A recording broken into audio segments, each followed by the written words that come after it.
A rope cut deep into two small hands. A bull threw its head back and refused to move.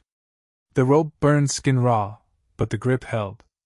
Dust kicked up from cracked earth as boots dug in, sliding, slipping, holding again. Men leaned against the fence and laughed. One slapped his knee.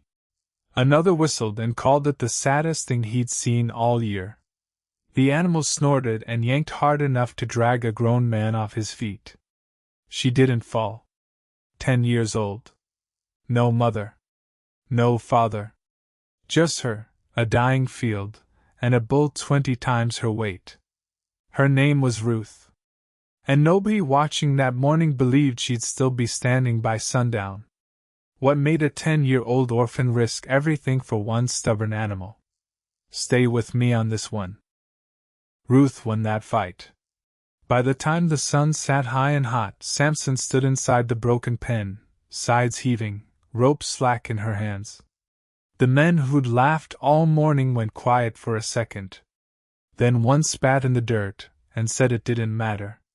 Said a girl who talked to a dead field like it could hear her wasn't worth much more than the bull she just dragged home. Another called her the little orphan witch girl, the name that followed her through town like a shadow she never asked for. Ruth didn't answer. She never did. She just latched the gate, wiped her hands on her dress, and walked back toward the shed she called home. That shed sat behind a barn that leaned more every winter. Inside it was a cot, a blanket gone thin from washing, and a shelf with exactly one tin plate. 1 meal a day. Sometimes cornmeal. Sometimes whatever she could pull from a garden that barely grew anything green anymore.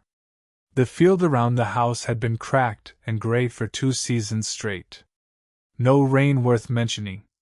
No crop worth harvesting. Just dust that rose up under her boots every time the wind blew wrong.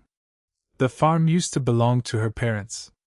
Her father built the barn with his own hands, back before the fever took her mother first, then took him 6 months later, quiet and quick, the way bad luck sometimes runs in pairs. Ruth remembered the funeral more than she remembered most things from that year. Remembered standing at the edge of 2 fresh graves while neighbors whispered about what would happen to the girl now. Nobody stepped forward to take her in. Not really. The county home upstate got mentioned more than once, said in that soft voice adults use when they're deciding something for you without asking. Ruth decided something too. She decided she wasn't going. She stayed on the land because nobody had the paperwork yet to make her leave. That was the truth of it. Not permission. Just a gap in the system nobody had bothered to close. But gaps like that don't stay open forever, and everybody in town knew exactly who was going to close it. His name was Calloway. He held the note on the farm, the same note her father had been paying down slow and steady before he died. Calloway ran the bank in town, or close enough to it that nobody argued the difference. He wore a clean coat even in August and smiled with his mouth but never his eyes. He'd given Ruth 30 days.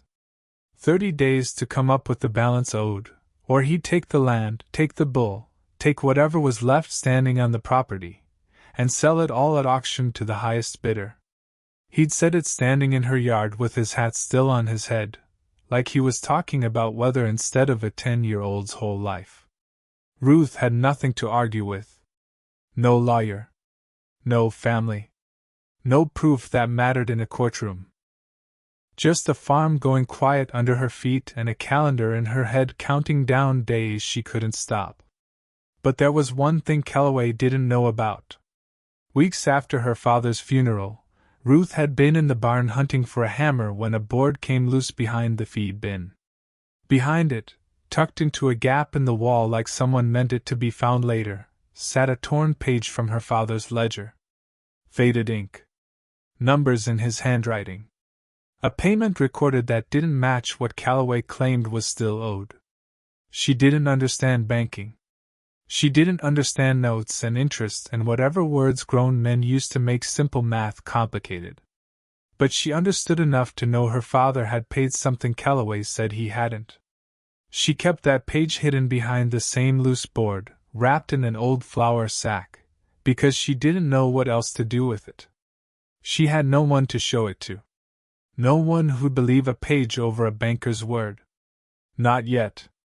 So every morning she woke up in that shed, ate whatever there was to eat, and walked out to a dying field with a bull too big and too wild for any grown man to break easy, let alone a girl who barely reached his shoulder. She didn't do it because she thought it made sense. She did it because it was the only thing left that was still hers. 30 days. A cracked field. A stubborn bull. And a torn page hidden in a wall that nobody but Ruth knew existed. That was where things stood, the morning everything started to change. 3 days after Calloway walked off her land, Ruth needed feed she couldn't afford and a length of rope she needed even less to buy but had no choice. She walked the 2 miles into town with a few coins tied in a rag, the only money left from selling eggs nobody wanted to admit they bought from an orphan. The feed store smelled like grain dust and old wood. Ruth kept to the back wall, waiting for the owner to finish with 2 ranch hands standing near the counter. She wasn't listening at first. Then one name caught her ear the way a hook catches skin. Samson. She froze behind a stack of burlap sacks. One of the men, a heavy-set fellow with a sunburned neck, was talking low to the other. Said a rancher 2 counties over, man named Pruitt, had been hunting for months for a bull carrying that exact bloodline. Said the line was near gone. War had thinned the herds, disease had taken the rest, and Pruitt was offering real money, serious money, for anything close to pure. The second man laughed. Said the only animal left carrying that blood was standing in a broken pen behind an orphan girl's shed, and wasn't that a joke worth telling twice? Ruth didn't move until they left. Then she stood there a long moment, heart going harder than it had any right to over words spoken by men who didn't know she'd heard them. Samson wasn't just a bull. He was worth something. Worth enough, maybe, to matter. She walked home faster than she'd walked in weeks. That night she sat on the edge of her cot with her father's torn ledger page unfolded in her lap, like it might tell her something new if she stared at it long enough. It didn't. But an idea had already taken root, the kind of idea that scares you the moment it lands, because you know you're going to do it anyway. The county work bull competition ran every year at the end of summer. Ranch hands from every farm within 30 miles entered their best animals, put them through a full working course, plowing, hauling, gate work, the kind of labor that separated a good bull from a great one. First prize wasn't much to a man who owned land outright. But to Ruth, it was every dollar Calloway wanted and then some. She walked into town the next morning and put her name on the entry sheet nailed outside the Grange Hall before she could talk herself out of it. Word moved through town faster than she did. By afternoon, men were laughing about it openly in front of the feed store, in front of the church steps, in front of anybody who'd stop and listen. The little orphan witch girl and her wild bull, entering a competition against trained animals and grown men who'd spent years learning the work. Somebody started taking bets before sundown. Ruth heard the odds secondhand from a boy who ran errands for the grocer. 20 to 1 against her finishing the course at all. Nobody bet on her winning. Nobody bet on her surviving the attempt without getting stepped on. Ruth went back to her pen and kept working like the laughing didn't reach her, even though some nights it did, quiet, in the dark, when there was nobody around to see her face. Then came the gate. It happened 4 days before the competition. Ruth walked out at dawn to feed Samson the way she always did, humming low the way her father used to hum to the horses, a habit she'd picked up without meaning to.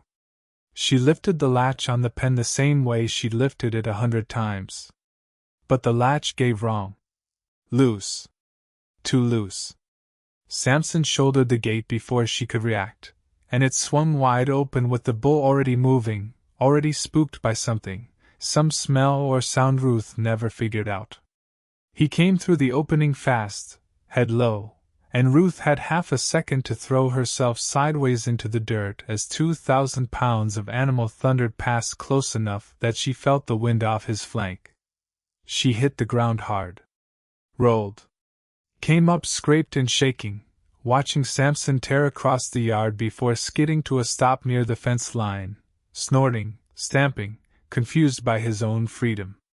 It took her the better part of an hour, moving slow, talking low, rope in one trembling hand, before she got close enough to catch his halter again and lead him back inside. She checked the latch after. It wasn't broken. It had been loosened. Someone's hand had done that on purpose, and Ruth had a fair guess whose. She didn't cry. She wanted to, standing there with her palms scraped raw and her legs still shaking, but she didn't let herself. She fixed the latch instead, wedging it tight with a nail she found rusting near the barn door, checking it twice, then a third time, because trusting it once hadn't been enough. By evening, the yard had gone quiet again. Ruth patched a gap in the pen fencing with 2 boards and what nails she had left, working slow, methodical, the way her father used to work when something needed fixing right instead of fast. When she finished, she poured a little extra feed into her palm and held it out flat the way Silas had once told her, years back, before she really understood why it mattered. Samson lowered his big head and ate from her hand. Then, for the first time since she dragged him into that pen, he nuzzled her palm afterward, slow and easy, like something in him had finally decided she wasn't a threat. Ruth climbed up and sat on the top rail of the fence, legs hanging over the side, the frayed rope halter resting soft in her lap now instead of biting into her hands. The sky was turning orange behind the barn. The field beyond it sat quiet, still gray, still dead, but for a moment none of that mattered. She let out a breath she felt like she'd been holding for weeks. 3 days left. A bull that finally trusted her. A latch that finally held. For the first time in a long while, Ruth thought maybe the worst of it was already behind her. A knock came hard against the shed door, 3 in the morning, loud enough to rattle the thin wood in its frame. Ruth sat straight up on her cot, heart slamming before her eyes even adjusted to the dark. She heard voices outside. Men's voices. Low, unhurried, the kind of calm that comes from people who know they hold every card. She pulled the blanket around her shoulders and cracked the door open just enough to see 2 shapes standing in the moonlight, lanterns in hand. She recognized one of them. He worked for Calloway, did whatever Calloway needed done without asking questions about it. "Girl," he said, not unkindly, which somehow made it worse. "Mr. Calloway sent us to let you know things have changed." Ruth said nothing. She just watched him, waiting. "The 30 days," he went on. "They're done. Effective tonight. Competition's in 3 days, and Mr. Calloway don't see the sense in letting you drag that animal into a ring you got no business being in. We're here to take the bull now. Save everybody the trouble later." Ruth felt something cold drop through her stomach. "You can't. The deadline was 30 days. It hasn't been 30 days. It has now," the second man said, holding up a folded paper like it settled the matter. "Mr. Calloway's got the county behind him on this one." That was when he said the part that changed everything. He told her, plain as anything, that Calloway hadn't just moved up the note. He'd filed papers with the county declaring her an unfit ward, unsupervised, unsuitable, a child with no adult guardian living alone on a working farm. Said the county would be sending someone within the week to remove her to the orphanage upstate. Said once that happened, the farm would revert to the bank outright, no questions, no fight, no 10-year-old standing in the way of a clean sale. This wasn't about the bull anymore. This wasn't about pride, or a bet, or men laughing outside the feed store. This was about whether Ruth got to stay a person with a name and a home, or became a file number in some office 200 miles away. She didn't sleep the rest of that night. By morning, She'd worked herself into a kind of quiet panic, moving through her chores without really seeing them, her mind racing through every version of what might happen if Calloway's men came back with more hands and a truck big enough to haul Samson away before she could stop them. That was when Silas showed up. He was an old ranch hand, worked cattle most of his life before his knees gave out and left him doing odd jobs for whoever would hire him. He was the only grown man in town who'd never once laughed at Ruth, not that morning in the field, not since. He'd tip his hat to her sometimes, quiet, like she was somebody worth the courtesy. He found her behind the barn, kneeling by the pen fence, staring at nothing. "Heard what Calloway's boys did last night," Silas said. "Word travels fast in a town this small." Ruth didn't answer right away. When she did, her voice came out smaller than she meant it to. "They're gonna take him before I even get a chance to enter him. And they're gonna take me too. Send me upstate." Silas crouched down slow, joints protesting the whole way. "Not if they can't find the bull." Ruth looked up at him. "I got a back pasture," he said. "Fenced in tight, out past the tree line. Nobody goes near it since my cattle days ended. We move Samson there tonight, quiet, before Calloway's men come back with more hands than just two. And if they ask you, let 'em ask." Silas's jaw set hard. "I'll tell them I haven't seen a thing. Won't be the first time I've told a banker exactly nothing." That night, they moved Samson under cover of dark, walking him slow and careful along a back trail Silas knew from years of working that land, staying off the main road, staying quiet. Ruth kept one hand on the rope the whole way, and Samson followed easy, calmer now than she'd ever seen him, like he understood, in whatever way an animal understands anything, that this mattered. Once Samson was settled behind Silas's fence line, Silas turned to Ruth in the dark and started teaching her things she hadn't known to ask about. How to angle her body so the bull's weight worked with her instead of against her. How to read the set of his ears, the flick of his tail, before he moved instead of after. How to guide 2,000 pounds of animal through a gate, around a barrel, into a hitch, using pressure and patience instead of force she didn't have. They worked past midnight. Ruth's hands blistered again, but this time it felt different. This time somebody was standing beside her instead of leaning on a fence laughing. 2 days before the competition, Calloway's men came back to Ruth's farm, 3 of them this time, and found the pen empty. They stormed up to her at the gate, demanding to know where the bull was, voices raised loud enough that a neighbor 2 fields over stepped outside to watch. Ruth stood her ground, feet planted the same way they'd been planted the morning she dragged Samson home, and told them she didn't have to answer to men who showed up at her door in the dark with lies about a deadline that hadn't come yet. One of them took a step toward her like he might grab her arm. Ruth didn't flinch. Didn't step back. "You'll have to talk to Mr. Calloway," she said. "If you got questions about a deadline he already broke his word on." They left angry, empty-handed, and Ruth stood alone at that gate long after they'd gone, shaking a little now that nobody was watching, but standing tall the whole time they had been. If you're still with me, this is the part where it turns. Hit that subscribe button, because what happens next in that ring, nobody in town saw coming. The next morning, a county man nailed a folded paper to her shed door.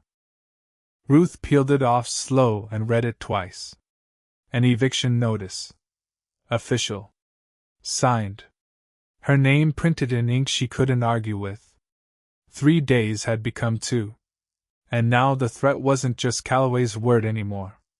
It was the law, coming for her by name. Competition day arrived gray and still, the kind of morning that felt like it was holding its breath. Ruth stood at the edge of Silas's back pasture before sunup, running her hands along Samson's flank, checking the halter one more time even though she'd checked it 3 times already. Her stomach was a knot. Her hands wouldn't stop shaking, not from cold, from something closer to fear that had no name yet. You ready?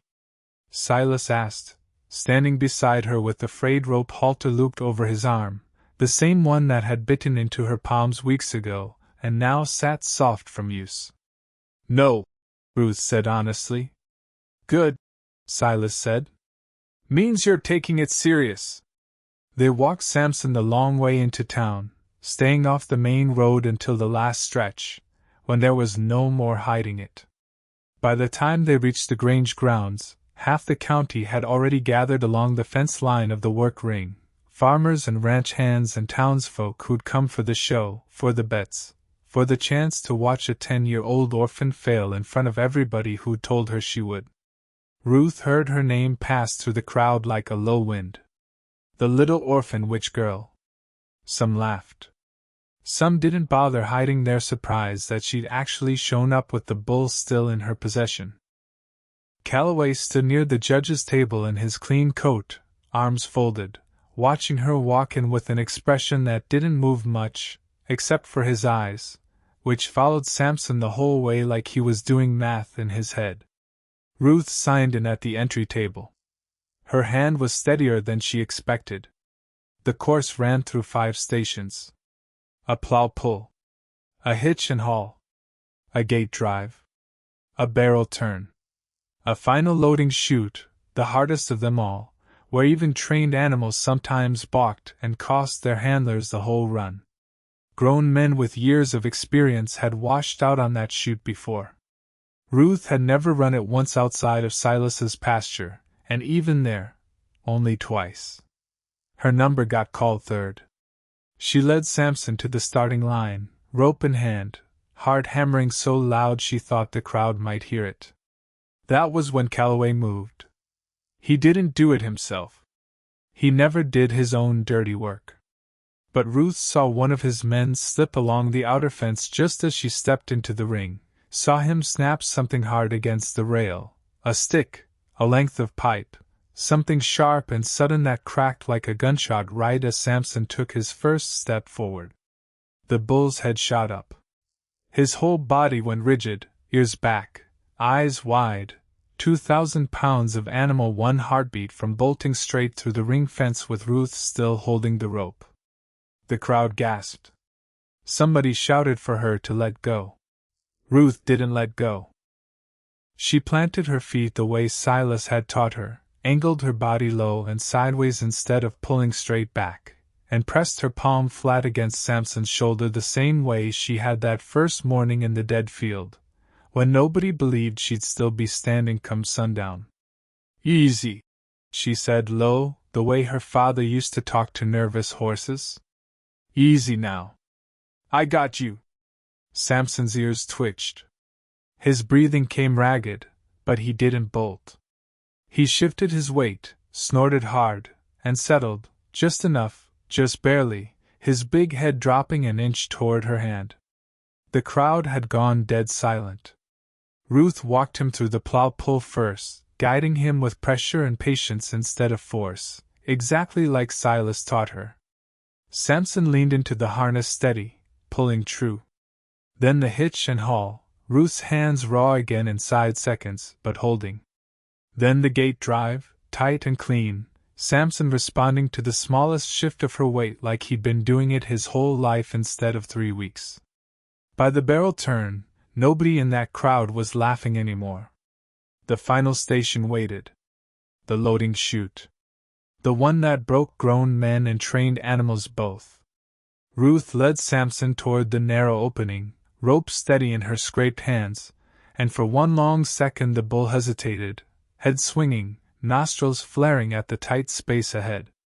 Ruth felt the whole crowd holding its breath along with her. She stepped in first. Put her body where he could see her, where he trusted her most. She held her palm out flat, the way she had every evening for a week straight, feeding him from her hand until he stopped seeing her as a stranger and started seeing her as something else. Samson followed her into the chute. Clean. Complete. Full course, finished, no faults called by the judges standing at the rail with their tally sheets frozen mid-mark. The silence broke all at once. It didn't start slow. It cracked open like something had been held back too long and finally let go. A roar of noise, hats thrown, men who'd bet against her shouting things that weren't insults anymore. Ruth stood in the middle of that ring with Samson's rope still in her raw hands, shaking, not from fear this time. The judges confirmed the score within the hour. Ruth had beaten every ranch hand entered that day, grown men with trained animals and years of practice, beaten with a rope, patience, and a bull nobody believed she'd tame.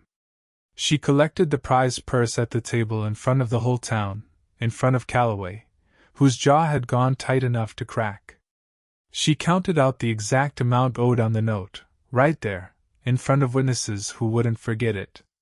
Then Silas stepped forward, pulled the torn ledger page from his coat pocket, and laid it flat on the table for the county clerk to see. Numbers in her father's handwriting. Proof of a payment Calloway had sworn never existed. The color drained clean out of Calloway's face. The county clerk picked up that torn ledger page and read it twice, same as Ruth had done 100 times alone in her shed. Nobody in the crowd said a word. Calloway tried to speak, tried to say something about the numbers being wrong, misfiled, misunderstood. The clerk just held up a hand and told him to save it for the county office. Said falsifying a note was a matter for the judge now, not the Grange yard.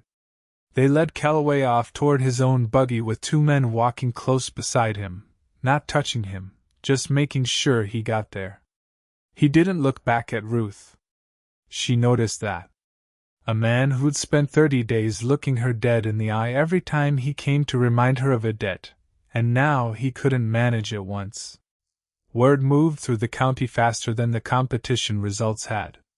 Within a week, men from the state banking office came through town asking questions, pulling records, talking to the same neighbors who used to whisper about sending Ruth upstate.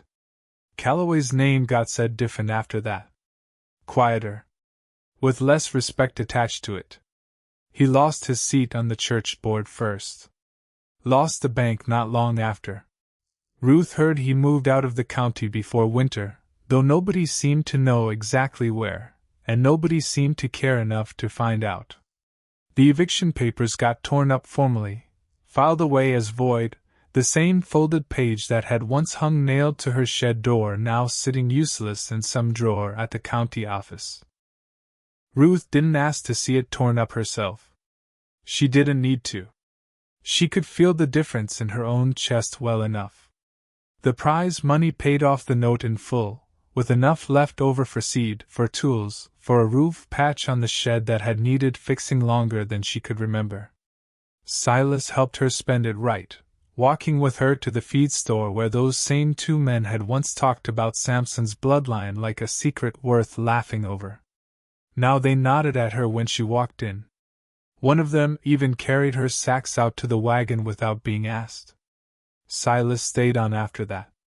Didn't make a show of it.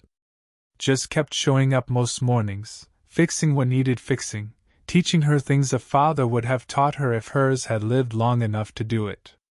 He never asked for pay beyond a meal and a place to sit come evening. Ruth never offered less than that. The field took longer to come back than the paperwork did.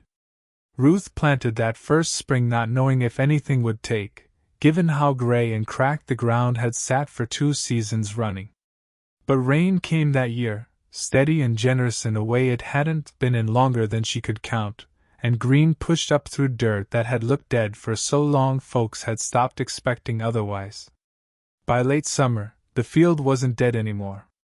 Wasn't much to look at yet, nothing like the fields on the bigger spreads outside town, but it was alive. Ruth walked it some evenings just to feel it under her boots, soft where it used to be hard, green where it used to be gray. Samson stayed on too, of course. Grew calmer with every season, the way animals do once they stop expecting a fight.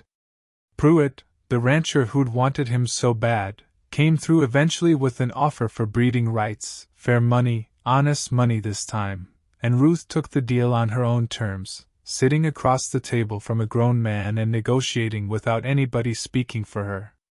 Word of that got around too. Folks in town had a way of remembering the wrong things about a person for years, and then all at once deciding to remember something else instead. Ruth started noticing men tipping their hats to her on the street, the same men who used to lean against fences and laugh.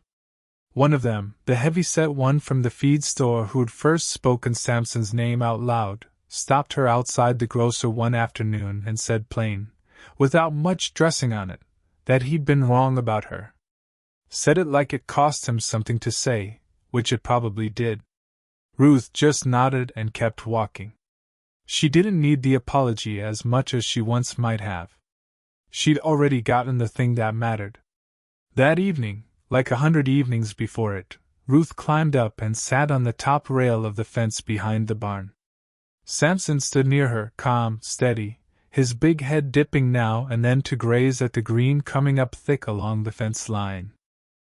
The sky was doing that same orange thing it always did before dark, same as it had the evening she first thought the worst might be behind her, except this time it actually was. She reached down and ran her hand along the rope halter hanging loose over the rail, the same rope that had once cut deep into two small hands in a dead field, back when nobody watching believed she'd still be standing come sundown. "Nobody thought I'd hold on," she said quietly to Samson, to the field, to nobody in particular. 10 years old. Figured I'd let go somewhere along the way. Samson huffed and pressed his nose into her palm. "I held on anyway," Ruth said. Later, she hung that same rope on a nail inside the barn wall, right where the loose board used to hide her father's ledger page. Not a tool anymore. Just something to look at, some mornings, when she needed reminding of what she'd already survived.